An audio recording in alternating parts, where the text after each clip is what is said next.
What's up, Watch fam? Happy Friday and welcome to Liquor Run. I am Christian from Theo and Harris. You are Rolly from Theo and Harris, and we have a special guest. I am Anthony from Thoughtium in Not Chicago. from Theo and Harris. Not from Theo and Harris. Let's do it.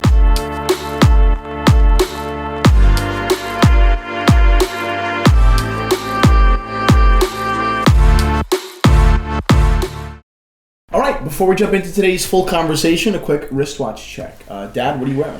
I'm wearing the old lady, Yeah. the GMT, the faded red. 40th birthday gift from Mom? That's right. You lucky bastard. She doesn't let me down. Yeah, exactly. Anthony, what do you got on, buddy? Come on. You got to Moment admit of it. truth, I might be the first Apple Watch on TNH. Yes, this is an Apple Watch Series 2 with a black canvas. It's a 2 already? band. No, the Series 3 is the newest. Oh. So I'm a little bit behind. This is now vintage. It's now vintage, yes, exactly. What do you think about it?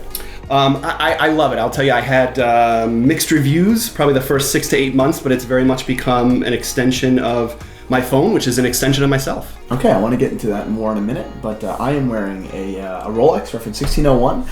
It is a Buckley dial, which is cool. It's a painted Roman numerals as opposed to applied. So that gets real kind of technical, but it's fun.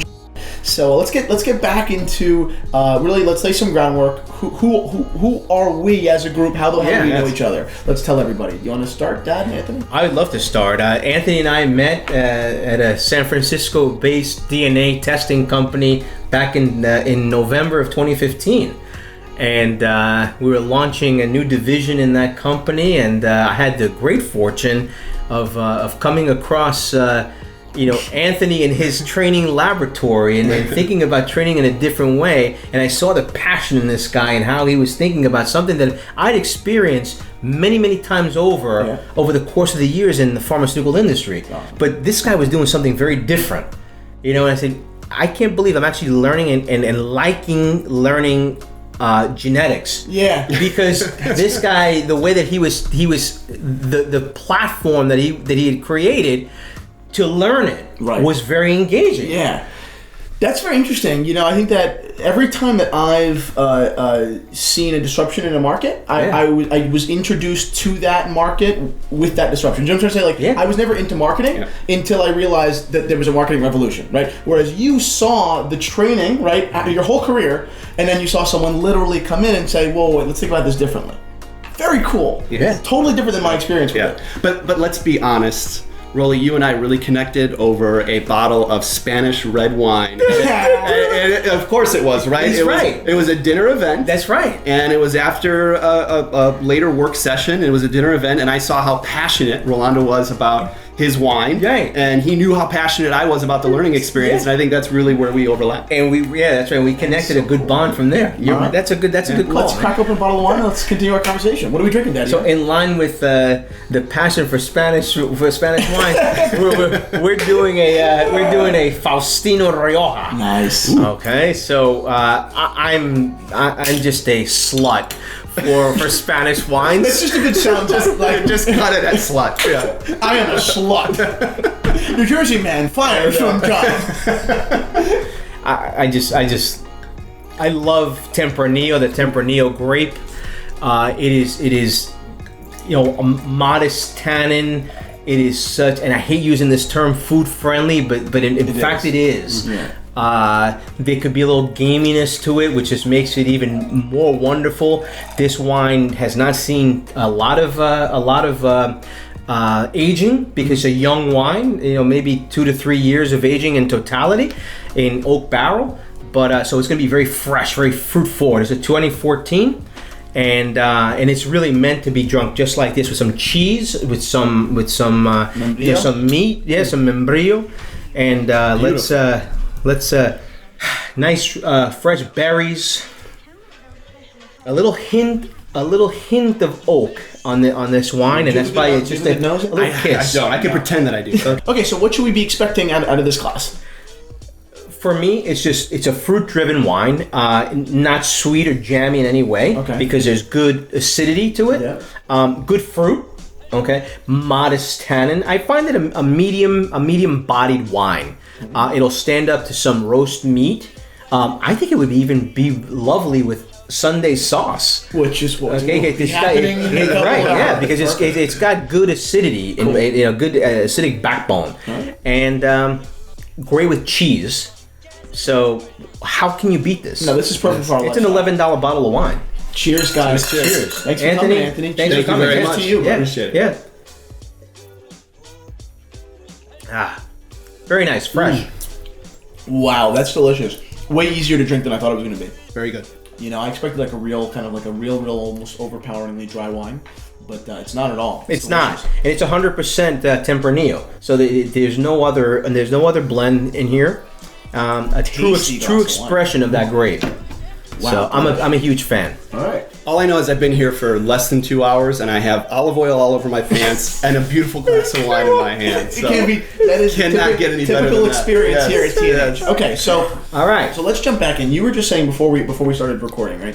We were trying to figure out, okay, what do we talk about today, and what do we jump into? I looked at your Apple Watch, and then we were talking about what really links us all together. Yeah. So take it from there. Absolutely, and I think we'd all agree that what the overlap that the three of us have, and I think the reason why our conversation flows so beautifully is that we're super passionate about something very specific, all three of us. And we find joy in going very deep, right? Like we talk about kind of width versus depth, and I think all of us just really appreciate the depth. Rolly, whether it's wine or culture, Christian, whether that's watches or developing businesses, and for me, that's really about designing great experiences. There's no depth that is the bottom for me when it comes to the work that I do and being an entrepreneur and really learning and finding out for myself. And I think that's really the kind of common core that the three of us share. Yeah, and I mean, think about it. I mean, the three of us are seemingly in very, very different kind of parts of where we are in the world right now. Not only I don't mean geographically, I mean like life. And yet we are so like oddly connected because of that shared, like appreciation of depth v width. That I don't know. These are like my favorite kinds of conversations, man. Yeah. We look at bringing the watches just for a second. That was what was missing from this industry. I always say TNH is successful because one, we have our core principles, but one, it's because we're in an industry without those core principles. If we were in a different industry like wine, right, which was changed kind of a lot by Gary, we wouldn't have been as impressive and as different. But because we are in this space, I happen to be lucky to be passionate about watches and width, and depth. It worked, So talk about your medium for a second. Absolutely. Talk about Thoughtium. Yeah. So Thoughtium is a company that's really was founded on this belief and this idea that learning and strategy can be experienced in the corporate world. Rolando, I know you and I come from very similar backgrounds, right? We are kind of cut from the same bread. We've worked for some phenomenal larger organizations over the course of our career, and throughout that experience, I just really learned that there's got to be more to the way that we engage, the way that we learn, and ultimately the way that we design and develop the goals that we're setting as an organization. So, I decided to start a company really centered around this idea of improving the learning experience, how we engage in learning as corporate professionals, and starting to bridge the gap between the way that we learn as corporate professionals and in our personal life. Because I'm fascinated with the fact that the way that we learn individually is so different than the way that we learn in the corporate space. Yes. And so oftentimes that takes a little bit of challenging the status quo and saying, hey, are there maybe some new formats, some new platforms, some new mediums that we need to bring into the corporate space to allow people to collaborate and solve problems in a unique way? Sometimes it's even just going back to kind of the traditional modalities and understanding kind of who we're working with and what makes people tick. So it's really about going deep on the learning experience, and designing those experiences it's in my blood. I come from a family of educators. It's something that I grew up exposed to, just these phenomenal experiences of getting together and learning from each other. And that's very much what I've done with you, in the corporate world, and very much what I've done with you over the last couple of years in terms of, how to grow and scale a great idea. Yeah, Anthony and I connected for the first time, I think, a year and change ago, a year and a half ago, probably.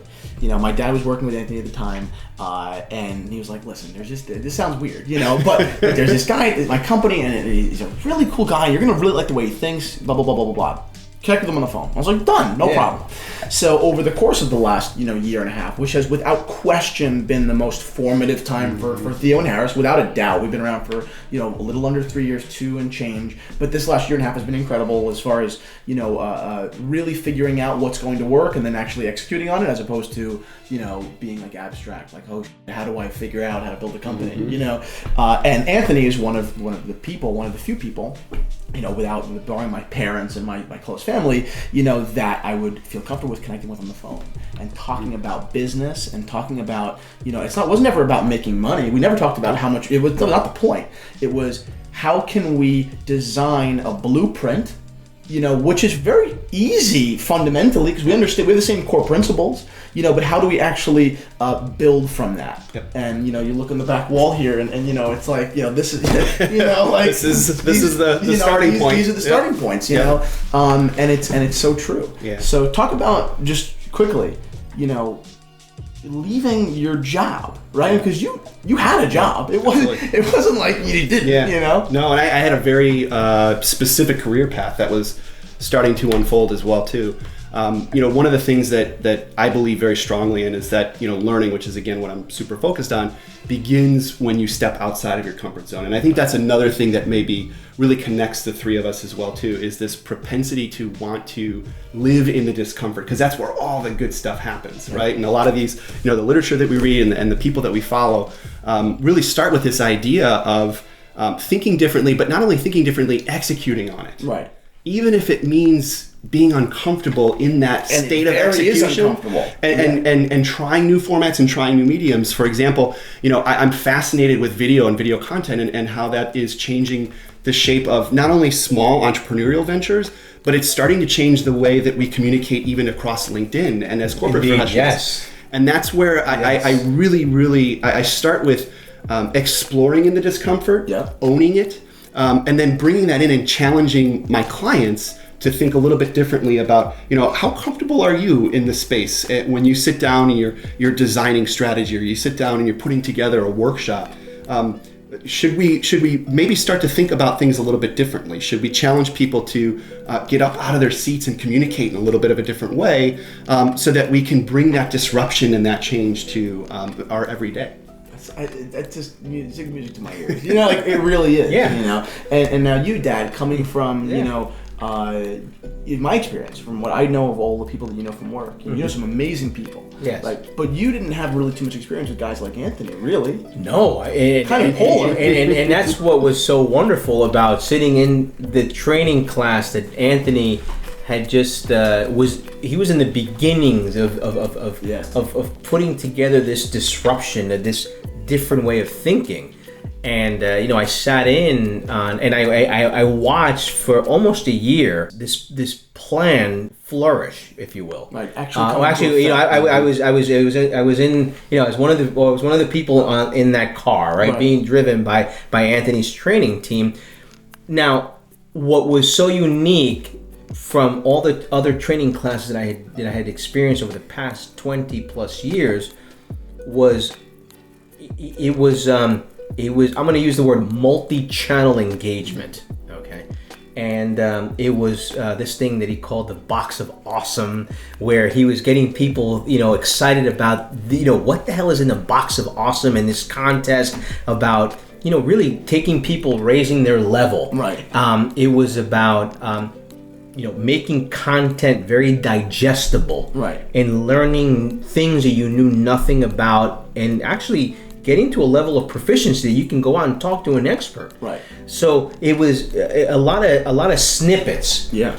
And I could not believe that I was learning something I knew nothing about, and I was actually becoming pretty good at it. It's kind of rejuvenating. It was, and I became a disciple of his because I quickly noticed that this guy was thinking very, very differently than most other people, other professionals that I'd ever been in contact with. And I mean that with all sincerity. There was something going on here. And it seems and I was like, wow. I don't think your job is easy, but like the idea of it, and sometimes it's just honest. Absolutely. Yeah. And sometimes that feeling of this is different is almost a feeling of you're connecting it to a certain way that excites you outside of the corporate space, right? So I go back to this idea of bridging the gap between the way that we learn outside of our jobs and the way that we learn inside of our jobs. Oftentimes, if I want to learn something outside my job, I type it up on YouTube. Within 5 to 7 minutes, I have a decent perspective of what that is.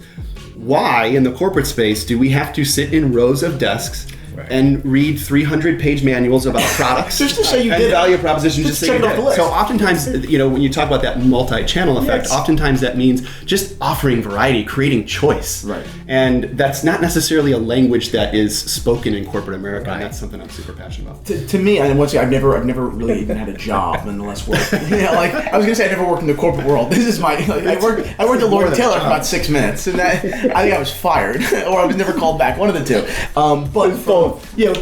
But my dad and I were always very, very close when I was growing up about work. Like he told way too much to a 7-year-old, like way too much. But I remember kind of very specifically, especially when we never talked about training until you came along. It was never really a conversation, right? But on the rare occasion that we did and have since, and not to diss anybody. It's not a matter of who's better or worse, but it's a matter of, okay, my understanding of it before Ewing was here are your tools. This is what you need to know to perform in your capacity in your job. This is the level we're going to expect, right? Whereas with Anthony, at least you made it seem like here's an actual a journey to empower the person who I'm training. Right. Very different. Very different. If I'm going to hire a new person here at this company, am I going to tell them, all right, just edit these 3 things and blah blah blah blah, right. Or we're going to sit down and have a conversation about, okay, how are you actually going to help? What is the way that I can help you help back? That's what matters. You can hire anyone to do a bullshit, job. That's not the point. The point is to actually, I think that people are happier if they're giving you a lot. Your employers are going to be really happy if they're doing a really good job. Yep. So if you can give them, the word empowerment, if you can empower them to do that, I think it works so well. And once again, I'm not a massive employer. I have very, very few employees. It's just my gut. It's what my gut says. I think I'm gonna say something that I think you'll relate to. Maybe Anthony won't. If you're a foodie, okay. Ferran Adrià. Okay, a genius chef, and for many years had the best restaurant in the world, El Bulli, in Las Rosas in Catalonia, and Ferran and his team would gather in Barcelona in the laboratorio, right, el taller, to create content. There were no wrong answers. Okay, some things worked out, some things didn't, but he would challenge the establishment. He would ask himself and his team, why do we think that a peach is less valuable than a lobster? Yeah. Why? It's a cool thought. They are both equally important. Yep. What this guy in many ways has done that. He's taken this concept. I don't think it's that great. He's taken this concept that you don't have to be linear in your thinking. You don't have to be one-dimensional or two-dimensional. But let's break ground. Let's break the taboos or the norms. Mm-hmm. And let's try things differently. And some things will fall on a traditional side. Some things will fall on a very disruptive side. But they get you to the place where you need to be. So now that's exactly what his philosophy is, and that's why I fell in love with the way that his thinking, really falls in line with farming, with really any industry. So now here's what I think that the most amazing product that could come of this video, right, is I think this. YouTube is awesome because you can comment, right, and there's a lot of anonymity within those comments, and I know that I can't ask you certain questions about corporate world right now because you can't answer them because you're on camera and whatever. But the people that are commenting right now can share some stories, and I think that it would be incredibly interesting to hear some stories from you guys about if you're agreeing here, your struggle in implementing that into the corporate world. I know that I've heard stories from people before that make it seem, and I totally believe this, as if they're almost discouraged from doing things a little bit differently because you're looked at as a threat. Many times my dad even has said, okay, we would bring on Anthony to wherever, or we would do this. I would do this here or there, but we can't because, sometimes that's viewed as a threat, or that's viewed as too changing, or it's too disruptive, and now it's not going to happen. Yeah. It won't happen. So I want to hear from you guys, seriously, because you guys have the power right now of really being nobody behind a computer screen. And I think that is usually a really bad thing, but in this instance, I think it's a wonderful opportunity to hear your stories, because I know Anthony and my dad are going to read all of them. So talk to us. I mean, if you guys have experienced that, or especially please. People who find themselves to be super creative outside of their day-to-day role. What do you do to bring that creativity into the workplace? And are you encouraged to do so? Yeah. Super interesting conversation, guys. Thank you so much for coming in. So thank you for having me. This is tremendous. You like the wine? Love the wine. Anthony, Absolutely. like the wine? Beautiful. Okay, beautiful. Thank you guys so much for watching this week's very extended version of Liquor Run. Follow. Of course, absolutely. Well, we're going to do the editing, but follow Anthony. Talk about the YouTube channel. Absolutely. So Christian and several others that have really inspired me over the years have really encouraged me to start to document the journey as I build a business of my own. And I've done that on my YouTube channel. You can go to www.thoughtium.com. We'll post that link below. And you really should. Yeah, and would really appreciate you taking a look, as the journey is an interesting one, a very dynamic one. And somehow, some way, it finds me in remote areas of New Jersey drinking wine with two people that I've just met a couple years ago, and we shared this similar passion. So I appreciate you having me on the show. It's awesome, man. The beauty about following someone's journey, and it's the same thing on this end. But Anthony called me up a couple of months ago, a while ago, and he's had tremendous wins over the course of the last year. But I remember one conversation where we were kind of just talking about the reality of wins and putting them in context, and you were saying, wow, like, I could be an Uber driver in 2 months. Yes. No, not dissing Uber drivers by any means, but it's just funny that in this world where you are in this environment, this entrepreneurship environment, we are not that far from from not being in our companies. But that's the line that we love to toe. Oh, right? yeah. Those are the two extremes that keep me passionate. It's very sexy. And keep me sharp and keep me in tune with guys like you who are constantly challenging us to think differently and to go about things differently and to play in your comfort zone. So I appreciate everything. All right. Cheers, buddy. Guys, Salud. Thank you so much for watching. Thanks, and guys. we will see you guys soon.